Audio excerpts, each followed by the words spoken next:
everyone, welcome back to This Off-Grid Life. My name's Katie, and this video is going to be part of a collaboration with many other homesteaders that have YouTube channels, and the collaboration is the good, the bad, and the ugly of gardening.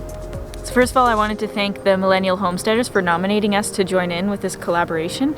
I thought our situation might be pretty unique in that we have a composting toilet and we have the Humanure compost mixed into our garden, and we grow vegetables out of it. I'm just gonna be straight up front with that. We poop in a bucket and we put our in the garden. Now, there is a bit of a process for it to be ready to go in the garden, because obviously that if it's done incorrectly, that could make you very sick. And so we've got a video all about our hot compost or thermophilic compost, and we do let that compost material sit for about a year. And so this was our first summer of actually having, so this is our first year of having compost material from our toilet system that was actually ready to go into the garden. And so compared to last year, our garden is actually booming. Everything is growing super well. We've really increased our garden space, and yeah, it seems like everything is really happy.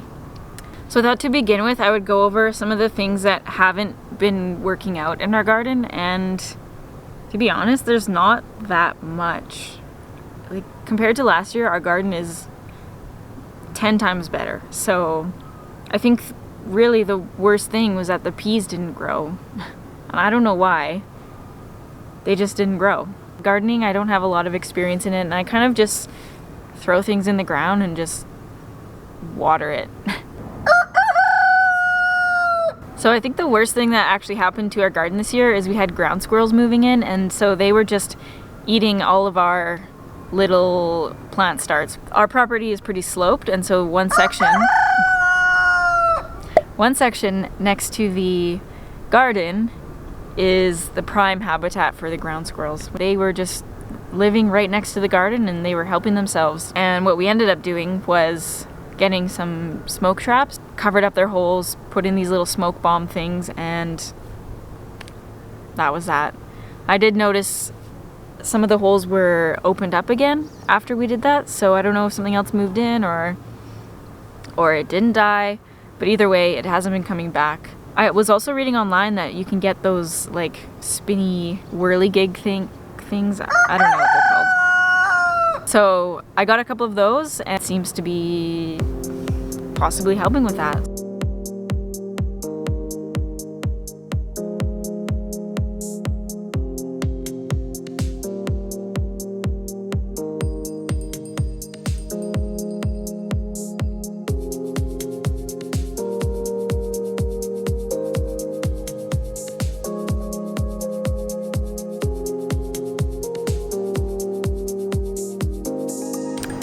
So one of the things we noticed last year was our dog Nutka would break into the greenhouse and help herself to tomatoes. So this year I planted some outside of the garden so that she can have her own tomato plant and she can eat them until they're gone and not get into ours.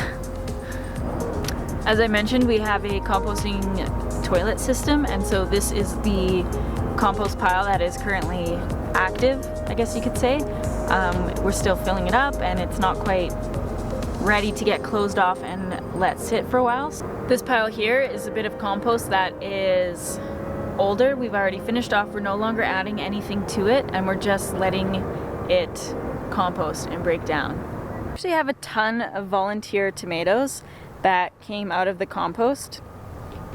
Somehow, like, tomatoes just grow everywhere here. They're sprouting everywhere, and then we're getting quite a few flowers on them as well, so I'm expecting to get lots of tomatoes from these volunteer plants. So I've also got a dwarf nectarine tree here, and I've had it for 2 years now. Last year it was in a pot, and this year I put it in the ground, and it is growing quite a bit, so I think it's really happy. I have not gotten any fruit or flowers off of it, so I'm hoping next year that I will. One thing that has happened this year is I got leaf curl on this tree, so I will have to treat it in the fall or spring, I'm not sure exactly when. And it kind of looks like there's a bit of rust on it as well. Another thing that I will have to treat. So Katie mentioned that we have been using a Humanure in our garden, and a lot of people get freaked out by that. But we have full confidence that it is pathogen free. I've been diligent to learn how to compost properly. We have definitely reaped the benefits this year. That being said, our soil consistency on our land is loam, which is a good start to start building a soil out of, but it's not a good soil for a lot of plants because it doesn't drain quickly. So lots of plants love it, grass loves it. We have beautiful grass on our lawn. But our garden last year, that was basically mostly just loam and a little bit of additive, didn't do very well. But so this year, we've mixed loam with compost, and lots of things are doing great, but there are still a few vegetables that are not doing as well as we would like. So we're building soil. What we're going to do next year is we're going to add much more compost. We're going to add peat. We're going to add probably some wood chip and some sand, just so that we can have a garden that drains a little bit better. One of the things that we have in our garden, because we're Canadian and we are allowed to have it, is sitting right behind me, is this beautiful plant that Katie and we are not heavy users of this plant, but we sure enjoy it every once in a while, and it sure is fun to grow and smells amazing. So that's one of the good things of our garden. And yeah, it's a cool experiment, learning how to build soil. We're doing really good at it, and I look forward to our next 4 years from now, because we will have this garden dialed by that time. Probably a slug that's gonna eat something. It's a snail. Don't slugs live in the snail shell? Snails live in the snail shell. Oh. That's why they're not slugs, silly head. Well, the snail is gonna be eating something in here.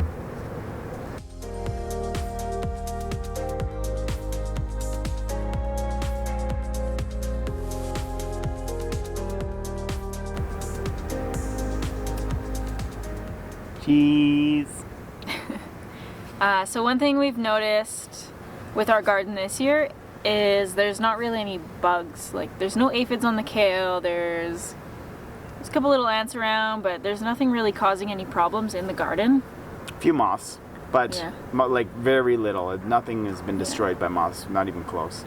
Yeah, and we're pretty sure that's from having chickens, because the chickens don't necessarily come into the garden, but they do go around the outside of the garden, and they're pecking at all the bugs. So yeah. And actually our rooster does come in here every once in a while and clean up whatever he can. Well, he wanted the strawberries, but I had to put a little fence around those. Yeah. Yeah, but the bug situation, last year our kale was decimated. And wild Italian arugula. Oh man, wild so spicy Italian arugula. It grows so well here. And whew, it burns. Yeah, spicy. Oh, that stuff's getting old. This is we are always gonna have this in our garden for sure. Yeah. Yeah. It is our staple food. We eat it all the time.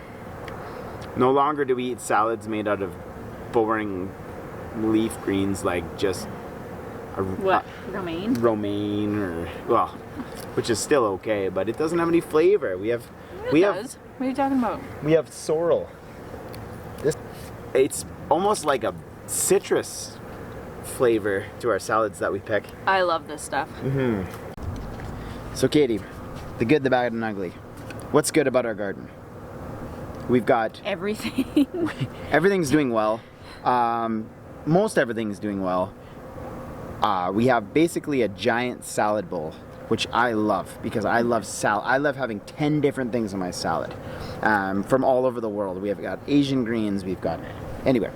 I'm not gonna ramble. The bad. What's the bad about our garden? Ground squirrels. No, I just had a bad, and then the bad is that we didn't really plan to have anything stored over the winter. Yeah. I mean, we don't really have the best storage living in the bus, but we don't have any potatoes or full-on onions, things like that. Any root vegetables other than carrots and parsnip. Which we'll probably have like 3 meals out of them. Yeah, totally. So, Which would be delicious. This is a learning experience for us, and we are so prepared for next year. We're going to double the space in our garden. We're going to re-engineer our soil, and we're going to have a successful year next year because of what we've learned this year. Yeah. So that's the good, the bad, and the ugly. What's the ugly? Well, the ugly was probably the ground squirrels because they were little buttheads and we had to kill them. And the cool thing about this challenge is the good and the ugly are perceptual. The good is we take our Humanure, we eat out of a garden, and then we poop in a bucket. We compost it, we kill the pathogens in it, we have rich compost, it comes back into our garden, and we have a full cycle. So, depending on how you view that, that can either be a good thing, or it can be an ugly thing, because you don't understand Humanure, which Katie hates the word.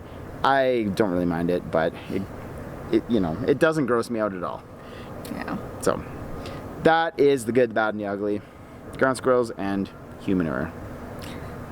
Anyway, thanks for watching. Humanure is good. It's good. It's good. If you think it's gross, think about it and go read a book. Change your mind. Go read a book. Do some research. Go read the Humanure handbook. Come over to our garden and have a delicious salad. Thanks for watching. Click the subscribe button. We'll see you next time.